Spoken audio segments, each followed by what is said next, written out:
This is CBC Windsor News. I'm Jennifer LaGrassa. Thanks for watching. The death of a 26-year-old Windsor woman, which police allege is a case of intimate partner violence, has left many in the community shaken. Windsor police have still not confirmed the victim's identity, but have arrested 29-year-old Daniel Nathaniel Assing and charged him with first-degree murder. This incident is hitting close to home for the director of a local women's shelter, who was reminded of a high-profile case that happened 20 years ago this week. Lori DuPont was from Amherstburg and worked as a nurse at Hotel Dieu Grace Healthcare.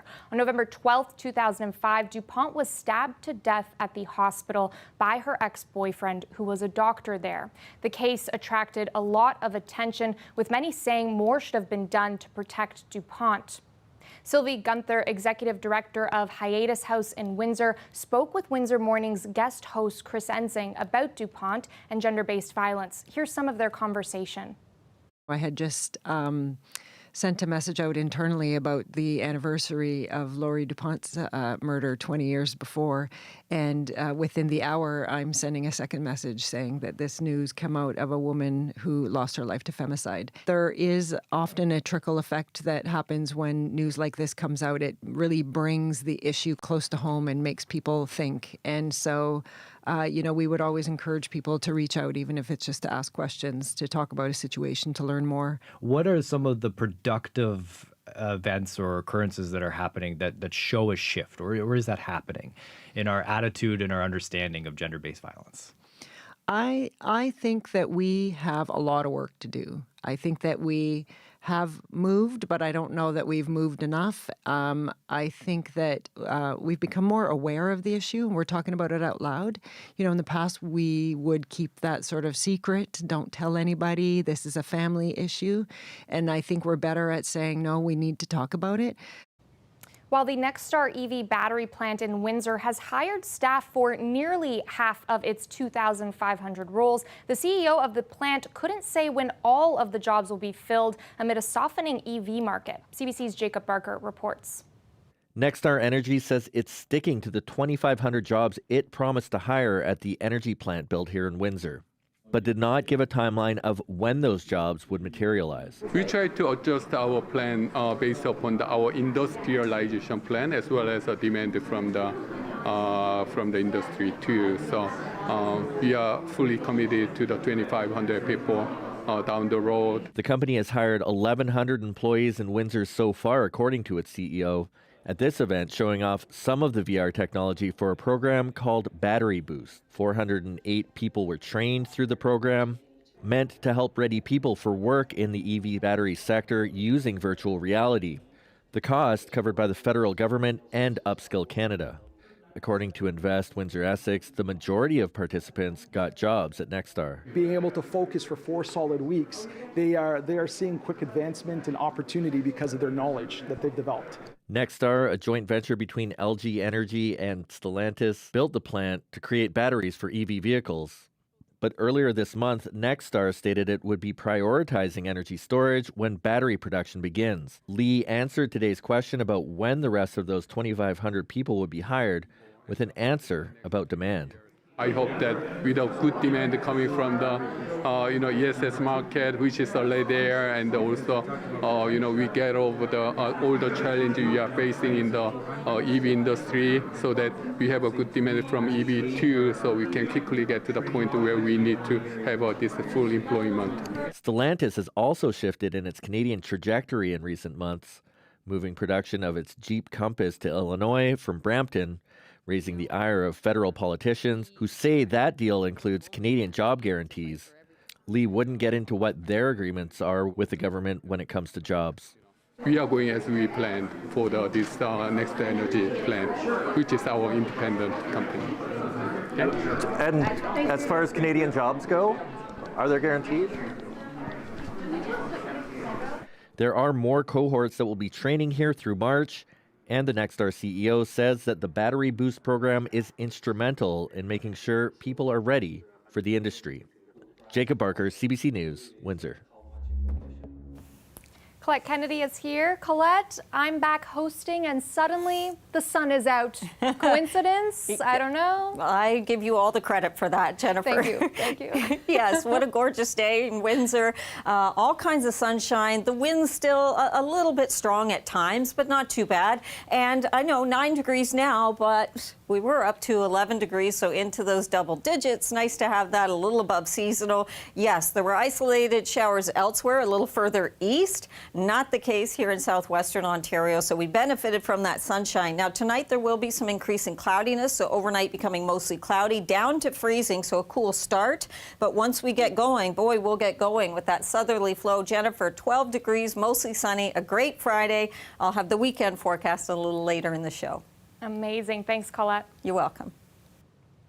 The City of Windsor has reached a settlement agreement in a wrongful dismissal lawsuit that made claims of a toxic work culture. City engineer Chris Nepsey was fired by Windsor Mayor Drew Dilkens in 2023. Dilkens used his strong mayor powers to make the decision. Nepsey then filed a $1.5 million wrongful termination lawsuit. He alleged that there was a top-down culture of corruption at City Hall and that his boss told him to, quote, keep the mayor happy at all costs. City lawyers denied the claim, saying the allegations were sensationalized, spurious, and designed to embarrass the city. The city also said Nepsey was fired over performance concerns. Court documents now show that both sides quietly reached a settlement through mediation earlier this year. Nepsey and the city won't answer questions from CBC News about the terms of the settlement agreement, including potential costs to taxpayers. Canadians are still not visiting the United States as often as they used to. That's based on the latest travel data from Statistics Canada, which show that the number of return trips among Canadians traveling to the U.S. in October dropped by nearly 24% for air travel and more than 30% for land travel compared to the same time last year. This decline has been happening since early this year, tied in part to a souring relationship with the United States and a high exchange rate. Canada is a very special place. I love Canada. Despite making those comments months ago, President Donald Trump has continued to wage a trade war and has repeatedly suggested Canada become the 51st state, all of which hasn't sat well with many. We love to go over, but, at this point, we're just not crazy about going over. We just don't want any problems. I don't think I would be as hesitant to go over if it wasn't for a certain person and a certain political alignment. This lack of travel is costing the U.S. A U.S. Travel Association report estimates America will lose nearly $6 billion from international tourism spending this year compared to last, a loss that is largely driven by fewer Canadians. One expert says this can have a wide-reaching impact. When those visitors pull back, as the snowbirds are doing, we lose their direct spending. They're spending on hotels, restaurants, attractions, transport, etc. But this also has broader multiplier effects on suppliers, transportation services, local retail, tax revenues. Experts expect travel to the U.S. will rebound next year as it's hosting big events like the FIFA World Cup. But only time will tell whether those will be enough to bring Canadians back across the border. Jennifer LaGrassa, CBC News, Windsor.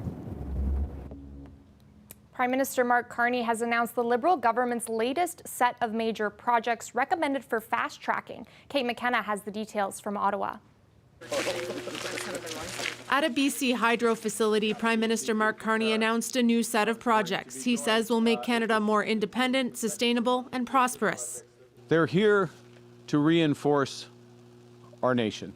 They are part of nation-building strategies to transform our economies. Being added to the list is supposed to boost private investment and cut through red tape to get projects built faster.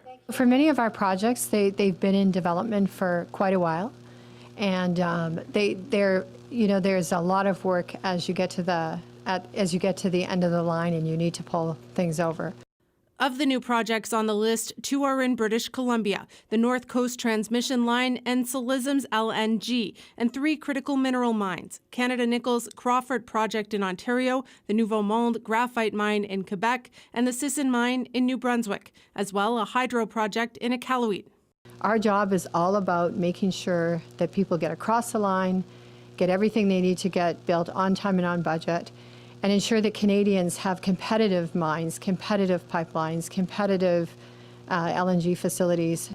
All of this is part of a push to reorient the Canadian economy amid trade turmoil with the United States. We're in a situation because of all these changes in the world that many of our historic strengths, based on close ties with the United States, have become our vulnerabilities.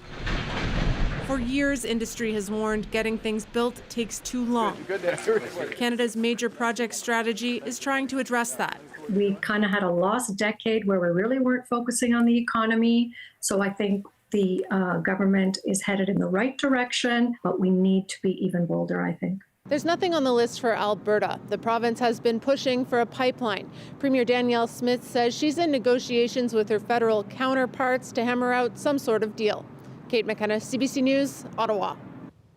Healthcare complaints to the province's patient ombudsman were up this year, the office saying a record number of people raised concerns. Queen's Park reporter Lorenda Redekop has the details. One case the patient ombudsman investigated, a patient had gone to the emergency room with a fracture after falling. A test, once the person was admitted, found cancer. But that result was never communicated, only discovered a year later by the person's new family doctor. I don't think there's anybody who doesn't shudder at the idea that a diagnosis of that nature could get lost or fall through the cracks in a modern day healthcare system. The family doctor and a substitute decision maker for the patient complained because the hospital did not apologize for what happened. By the time the person learned of the cancer, it had metastasized to the patient's bones, which caused unrelenting pain. The patient ombudsman's office made 10 recommendations to the hospital to prevent a similar mistake. It should never happen. These are never happen events. And I think that's important for it to be known that it did happen. The NDP health critic says the recommendations should go beyond the individual hospital. The bells are ringing pretty loud right now, and the red flag should be going up into the Minister of Health's office. She wonders if the mistake was connected to hospital overcrowding or low staffing. This case also happened in 2021 during the pandemic. There were close to 5,000 complaints to the patient ombudsman this past year, up 10%, and more than any other year since the office started. A statement from the health minister's office says even one complaint about care is too many, but that they've invested $44 million to tackle ER wait times, plus more to upskill nurses to work in emergency. Another example from the report involved an elderly patient who fell from a stretcher while in the ER. The patient had required a restraint, but it was removed. And over the course of an evening, they fell out, and that injury ultimately led to their death.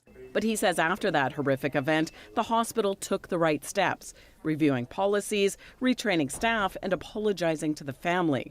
One advocate for the elderly says while it makes sense to keep patients anonymous, hospitals should be named.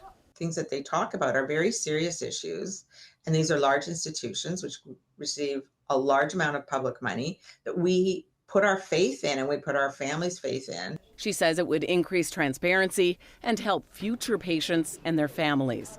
Loretta Redekop, CBC News, Toronto. Some holiday cheer is already making its way into the city. Windsor City Hall is getting all decked out. Let's take a look at that. There is stars, gifts, and of course the tree all went up Thursday. Still no official date for the grand opening of the new ice rink, but the city says the contractor is on site setting up the equipment for testing. City adds that when it opens, all depends on the weather.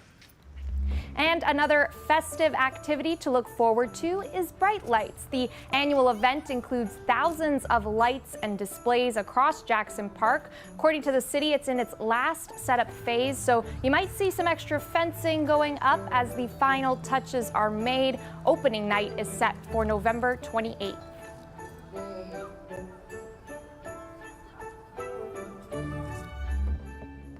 And a look outside. Today would have been a great day to be out skating, though of course it's still a little bit too warm out. We've got some more news and your full weather forecast coming up, so stay with us.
Welcome back. In the Middle East, Israeli settlers torched and defaced a mosque in the occupied West Bank overnight. It's the latest in a string of attacks that's now worrying some U.S. officials about their impact on the ceasefire in Gaza. But despite those concerns, a new border crossing has opened into the Gaza Strip, bringing in more aid. Tom Perry reports. A hopeful sign in northern Gaza. This crossing, which Israel announced would reopen this week, has reopened. A freelance cameraman working for CBC inside Gaza went to the crossing today and captured these images of trucks bringing aid into the northern part of the territory. Now, up until now, aid had been flowing into Gaza through two openings or two crossings in the south. It was always a logistical issue getting that aid to the northern part of the territory.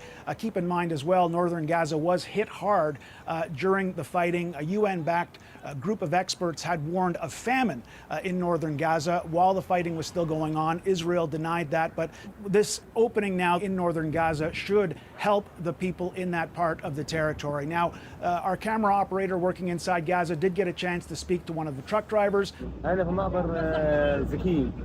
فتح يمكن هذا يعني أول مرة من 5 شهور من بعد ما رجع وقت ما رجع إطلاق النار. اليوم فتح أول مرة. اليوم عملنا إطلاق تجارية حوالي 70 سيارة اليوم. بكرة إن شاء الله زي ما وعدونا اليوم في التنسيق بكرة في مساعدات إن شاء الله. Now, while aid is flowing into northern Gaza, tensions are continuing to rise in the West Bank. We've seen a surge of attacks by Israeli settlers in the West Bank against Palestinians there. And this is really becoming an almost daily occurrence in the West Bank. But the United Nations and human rights groups say that in far too many cases, Israeli authorities are turning a blind eye to attacks like this, and that these settlers, these Israeli settlers in the West Bank, are operating with a real sense of impunity. Tom Perry, CBC News, Jerusalem. A summer of record-breaking heat in Iran has caused an unprecedented drought. Conditions are so bad, rivers near the Tehran are running dry, and the city's 10 million residents may soon be left without running water. CBC's Anna Cunningham reports. The situation in Iran appears to be reaching a real crisis point. These dams that supply water from rivers directly to the capital, Tehran. You can see just how low those water levels are. In some places, the dams are completely drying up.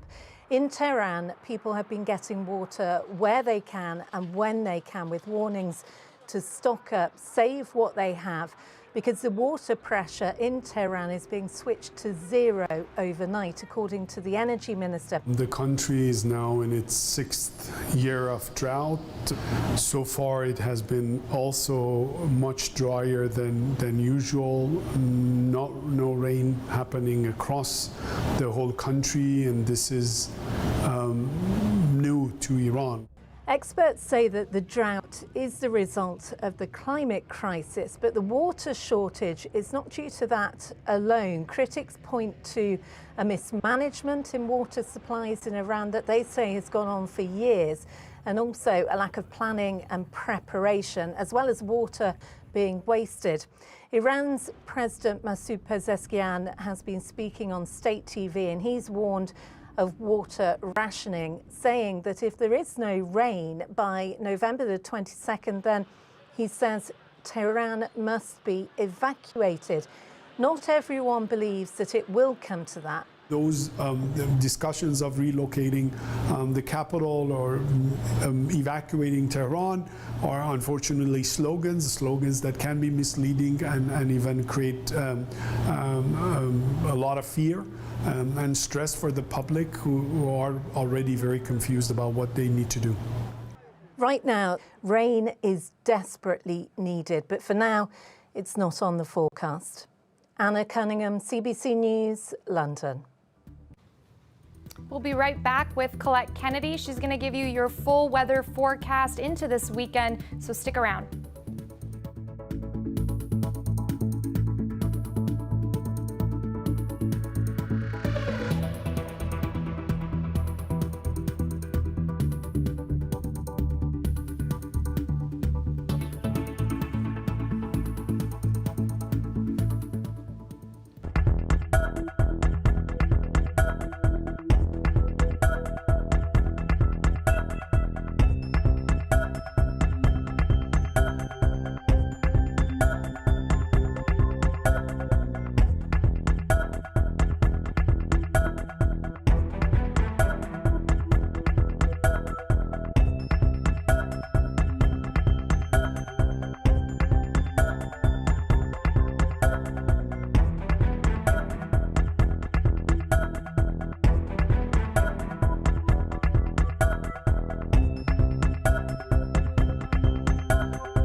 Colette Kennedy is back with us. Colette, I'm hung up on that 12-degree weather for tomorrow. I've got my winter jacket out. Maybe I don't need it. Well, would you rather have it out and not need it?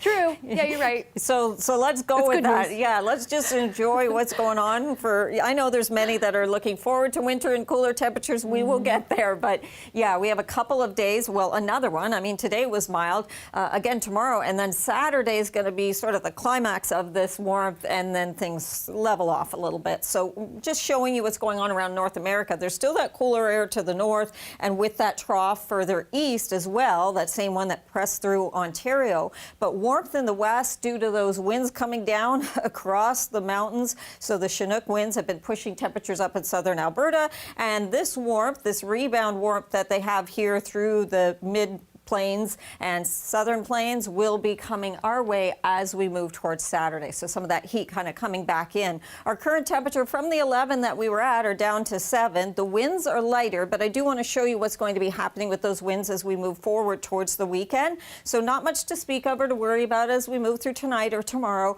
And this is just after midnight on Saturday. They're still light, but watch through the overnight and into the day Saturday. The direction is important because that's the warmth, more of a southerly to southwesterly flow, but getting strong too. So we will have some of those winds gusting over 50 kilometers an hour. We've got the clearer skies and kind of becoming partly cloudy through the overnight, such that towards tomorrow morning, we may have a little bit of extra cloud cover to start the day. But the lake effect showers, of course, those are well off to the east coming off of Georgian Bay. As the winds ease there, some of those will start to back off too. So here comes some of that cloud cover for the overnight hours, and then early tomorrow morning, we should start to see those recede and get back into some really nice sunshine. It's a good looking Friday setting up. The thing with Friday, it's not as warm as Saturday will be, but still mild, sunny, and not as windy. So a pleasant day indeed. And then just taking you through time, because I do want to show you on Saturday, next system comes in, but when the rain fills in, we're kind of right on the border. It's more to the east, so I've been a little bit light with my showers in the forecast on the weekend, and that is why. Overnight tonight, though, we are down to freezing, down to 0. So a cool start tomorrow. There it is, though, 12 degrees, 16 with that slim chance of showers on Saturday, especially the second half of the day. And I said things kind of level out, and that's what I mean after that. 16. I love it. I love the sound of it. Thanks, Colette. You're welcome. And thanks, everyone, for watching. Have a good night.